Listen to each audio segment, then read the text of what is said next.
नमस्कार दोस्तों। आज की हमारी कहानी फारस की एक प्रसिद्ध लोक कथा है जिसका शीर्षक है मोतियों का सौदागर। चलिए कहानी शुरू करते हैं। किसी जमाने में बसरा में मोतियों का एक सौदागर रहता था। उसे तलाश थी कि एक ऐसे नाविक की जो किराए पर मोतियों से भरी नाव उसके घर पहुंचा दे। बसरा के समुद्र तट पर उसने एक युवा नाविक को देखा। उसने कहा, दोस्त, मैं तुम्हारी नाव 6 महीने के लिए किराए पर लेना चाहता हूँ। मैं तुम्हें मुंह मांगा किराया दूंगा।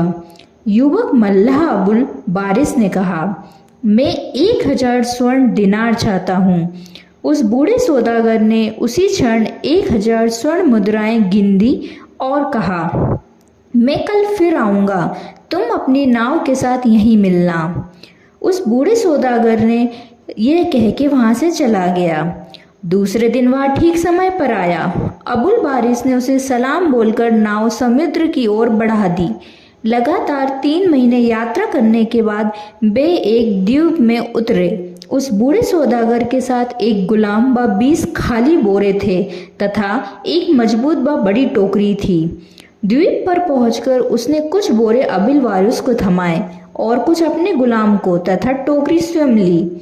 फिर वह तीनों एक पहाड़ी पर जा पहुंचे। बूढ़े सौदागर ने मल्लाह को बताया, मुझे रत्नों की एक खान मिली है। मैं चाहता हूं कि तुम खान में उतर जाओ और टोकरी में भर भर कर मोती ऊपर भेजो। उन्हें बोरे में भरकर घर ले जाएंगे और आधा आधा बांट लेंगे। अबुल बारिस ने पूछा, इन गड्ढों में मोती कहाँ से आए? बूढ़े ने बताया, समुद्र से लगा इन गड्ढों तक एक जल मार्ग है।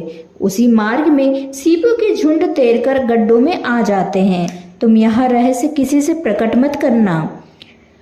बड़े कौतूहल के साथ अबुल बारिस गड्ढे में उतरा जिसमें अनगिनत सीपियां भरी हुई थीं। सौदागर टोकरी नीचे डालता जाता, अबुल बारिस उसे भर भर कर ऊपर देता जाता। एक गड्ढे को खाली करके वह दूसरे गड्ढे में जा घुसा।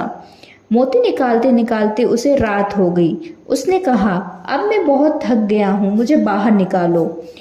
किंतु बूढ़ा सौदागर बोला, वहीं आराम करो, बेवकूफ नहीं हूं जो तुम्हें अब बाहर निकालूं। उस बूढ़े की बात सुनकर अबुल बारिस क्रोध से कांपने लगा, पर वह करता ही क्या। बूढ़े सौदागर ने मोतियों को बोरों को भरकर नाव पर लादा और अपनी राह ले ली। बेचारा नाविक अबुल बारिस जीवन की आशा में गड्ढे में इधर उधर टटोलता हुआ भटकने लगा। उसे वहां बहुत से हड्डियों के ढांचे मिले। उसने समझ लिया कि यहाँ से निकल पाना संभव नहीं है, फिर भी उसने हिम्मत नहीं हारी। अचानक उसके हाथ में एक सुराख तक पहुंच गए। उसने उसे चौड़ा करने की कोशिश की तथा वह चौड़ा होने लगा। तत्पश्चात अबुल बारिस सुराख को चौड़ा करता गया और आगे बढ़ता गया। थोड़ी देर में उसे पानी का आभास हुआ। समुद्र से सीपियों के आने का जलमार्ग से होकर वह आगे बढ़ने लगा। अब पानी उसके गले तक पहुंच गया था। नाविक ने तैरना आरंभ कर दिया। थोड़ी देर में वह समुद्र में जा पहुंचा। कुछ दूर किनारे पर पड़े उसने अपने कपड़े पहचान लिए। उसने देखा उसकी नाव वहां नहीं थी। बूढ़ा सौदागर उसे लेकर कभी का पलायन कर चुका था। बहुत देर तक तैरने के बाद उसे एक जहाज अपनी तरफ आता दिखाई पड़ा। उसने उसके चालकों को चिल्लाकर अपनी सहायता के लिए पुकारा। जहाज हिंदुस्तान जा रहा था। उसके चालकों ने उसे असहाय देखा और जहाज उसकी ओर मोड़ दिया। अबुल बारिस ने बताया, मेरा जहाज डूब गया है। मैं किसी तरह बच निकला हूँ और अब काफी थक चुका हूँ। मुझे बसरा जाना है। जहाज चालकों ने उसे अपने जहाज पर बैठा लिया और कहा, रास्ते में बसरा जाने वाले जहाज पर तुम्हें बैठा देंगे, तुम चिंता मत करो। अबुल बारिस ने खुदा की मेहरबानी पर चैन की सांस ली। अबिसीनिया में चला हुआ यह जहाज अबुल बारिस को लेकर 40 दिन तक निरंतर आगे बढ़ता रहा। मार्ग में कहीं आदमी और बस्ती के चिन्ह नहीं मिले। अबुल बारिस को आशंका हुई, कहीं यह लोग रास्ता तो नहीं भूल गए हैं। उसकी आशंका सच निकली। उन लोगों ने कहा, आज 5 दिन हो गए हैं, बिना दिशा ज्ञान के जहाज को आगे बढ़ाते चले जा रहे हैं। अब ईश्वर पर ही भरोसा है।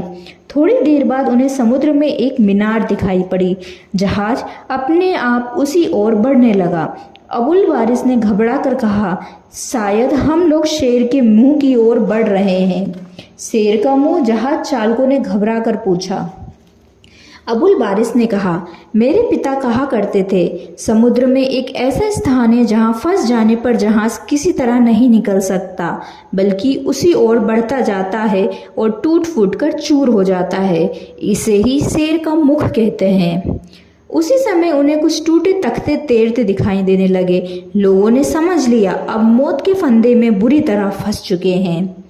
सबको घबराया हुआ देखकर वारिस बोला, मैं तैरता हुआ उस मीनार की ओर जा रहा हूँ। वहां पहुंचकर मैं जहाज को मीनार से बांध दूंगा। शायद इससे जहाज का बचाव हो सके।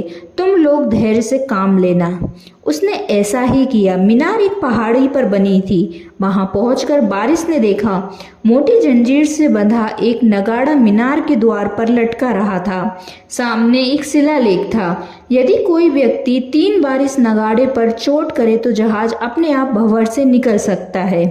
अबुल वारिस ने वैसा ही किया और सचमुच जहाज खतरे से बाहर हो गया। जहाज वालों ने सकुशल पहुंचकर अबुल वारिस के घर वालों को उसका समाचार दिया और खूब धन देकर उन्हें संतुष्ट किया। पहाड़ी पर अबुल वारिस रात भर फाटक की मेहराब के नीचे सोता रहा। सुबह उठकर उसने पहाड़ी पर ही एक और आगे बढ़ना आरंभ किया। आगे एक बहुत बड़ा मैदान था। वहां उसे एक गडरिया मिला। उसने अबुल वारिस का सारा हाल सुनकर उसे अपना दोस्त बना लिया और अपने घर ले गया। घर एक महल था, पर था सूना। वहां उसने कहीं कहीं मोटे मोटे आदमियों को देखा। उन्होंने वारिस को बताया, यह गडरिया नहीं, राक्षस है जो लोगों को बहका कर लाता है और उन्हें मार जाता है।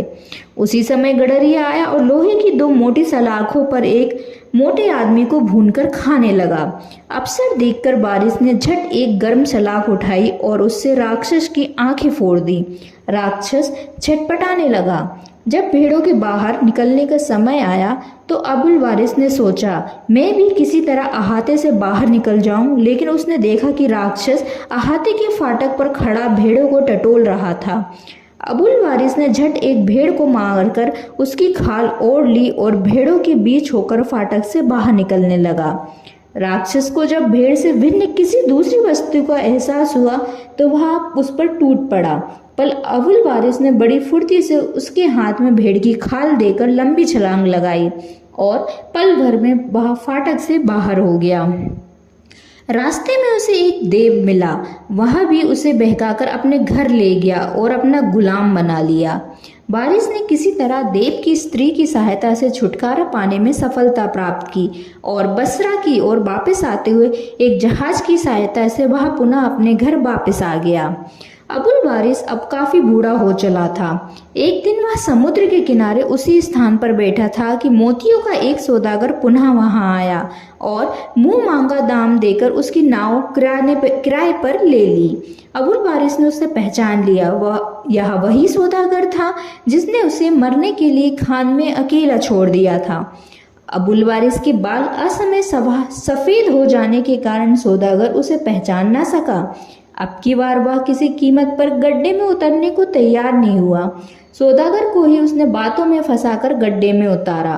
शाम को जब सौदागर ने स्वयं को बाहर निकालने की प्रार्थना की तो वारिस ने कहा, इस बार तुम्हारी आराम करने की बारी है। अब तुम इस गड्ढे में आजीवन आराम करते रहो।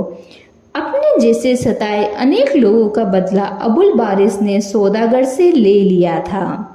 तो दोस्तों, आपको आज की हमारी कहानी कैसी लगी ये हमें कमेंट बॉक्स में ज़रूर बताइएगा और हमारा चैनल सब्सक्राइब ज़रूर कीजिएगा।